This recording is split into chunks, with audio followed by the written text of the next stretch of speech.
আসসালামু আলাইকুম। Welcome my video, welcome my channel. কেমন আছেন সবাই আপনারা? আশা করছি সবাই অনেক ভালো আছেন। আজকে সকাল সকাল সামিন আর মেহমিদ রেডি হয়ে গিয়েছে। স্কুলে যাবে একজন, আরেকজন যাবে কোচিংয়ে। প্রথমে যাবে মেহমিদ, যাবে এখন স্কুলে। সকাল 6টা বাজে উঠে সে রেডি হয়ে গিয়েছে। চারপাশে এখনও পুরোপুরি আলো হয়নি, বাট এই ঠান্ডার মধ্যে এই ছোট ছোট বাচ্চাদের আসলে স্কুলে পাঠাতে এত কষ্ট হয়। অনেক বাচ্চারাই দেখি কান্না করে। আসলে স্কুলের কর্তৃপক্ষদের এটা বোঝা উচিত যে এই সকালবেলা এই ঠান্ডার মধ্যে বাচ্চাদের কতটা কষ্ট হয়। বাচ্চাদের ঠান্ডা জ্বরই ভালো হয় না।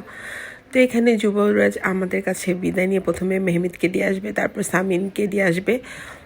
সামিন এত সকালবেলা ক্যামেরার সামনে আসবে না, তাই তাকে দেখাচ্ছি না, কারণ তার এখন মেজাজ প্রচণ্ড খারাপ। তাকে 6টা বাজে উঠাইছি, তারপরও নাকি তাকে দেরি করায় ফেলছি। ওইখানে রাতের বেলাও পড়তে হয়, আবার এখানে সকালবেলাও জলদি জলদি উঠতে হয়। আসলে বাচ্চাদের কষ্টই হয়ে যায়। আমরা যখন ছোট ছিলাম আমাদেরও কষ্ট হয়েছে। আমরা যে ঠিকমতো মানে সরকারি স্কুলে পড়াশোনা করেছি, তারপরও এখনকার বাচ্চাদের মতো এত এত মানে চাপ, কোচিং, পড়াশোনা সব কিছু মিলিয়ে আমি বলবো অনেক কঠিন হয়ে যায়। তারপরে এখানে আমি একটু সবজি দিয়ে একটু ফিশ রান্না করেছি। তারপর আম্মুর বাসায় আজকে এসেছি। এখানে আম্মুর বাসায় এসে দেখি আম্মু আজকে অনেক কিছু বানিয়েছে, আবার আমরাও বানাবো। এখানে আম্মু পুডিং বানিয়েছে আমাদের জন্য, দুপুরে খাওয়ার জন্য পোলাও, রোস্ট, তারপর ডিম ভুনা, গরুর গোস্ত, ওইখানে পাবদা মাছ, সালাদ, অনেক কিছু করেছে। মানে বেচারি যখন রান্না করবে তখন মানে দুনিয়াটা সে রান্না করতে বসবে। সবসময় বলি অল্প অল্প করে রান্না করতে, না, তাকে অনেক রান্না করতে হবে। এখানে আবার গরুর গোস্ত প্রায় হয়ে এসেছে, এখন গরম গরম আমাদেরকে সার্ভ করবে। এখন আমরা গরম গরমই খাবো। আর দেখো যে আমি প্লেটে তোমাদেরকে দেখানোর জন্য এত সুন্দর করে সাজিয়ে নিয়েছি। সচরাচর এত সুন্দর করে আসলে আমরা খাই না, আমরা আসলে খুব চটকায় চটকায় এভাবে সেভাবে খাই।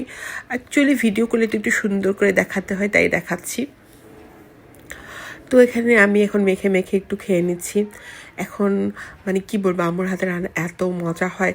তারপর সন্ধ্যার দিকে আজকে আমরা মোমো বানাবো। এইখানে আমি স্যুপের জন্য চিকেনটাকে ভালো করে কষিয়ে নিচ্ছি সস দিয়ে, আর একটুখানি আদা দিয়ে ভালো করে কষাচ্ছি। তো এখানে স্যুপের মধ্যে এখন পানি দিয়ে দিব। এখানে প্রচুর পানি দিতে হবে, তারপর আস্তে আস্তে সিদ্ধ হবে এগুলা, যাতে হাড্ডি গোস্ত সব একেবারে ঝুরু ঝুরু হয়ে যায়। আর এইটা মোমোর সাথে খেতে অনেক ভালো লাগে, ডাম্পলিং স্টাইলে হয়ে যায়, খুব ভালো লাগে। তো এইখানে আমরা সবাই, সুরভি সারাদিন অনেক কষ্ট করেছে, আম্মু অনেক কষ্ট করেছে। এখানে জাস্ট আমি আটাটা ভুনে এখানে মোমো বানানো শুরু করে দিয়েছি। জাস্ট সুরভি এখানে ভাপে দিলে আমাদের হয়ে যাবে। তো এখানে অনেকগুলো মোমোর আইটেমের ব্যবস্থা করেছি আমরা। তো এই যে এখানে দেখো আমি খাচ্ছি, বানানোর ফাঁকে ফাঁকে না খেলে আসলে কি পরে খাওয়া যায় না একসাথে।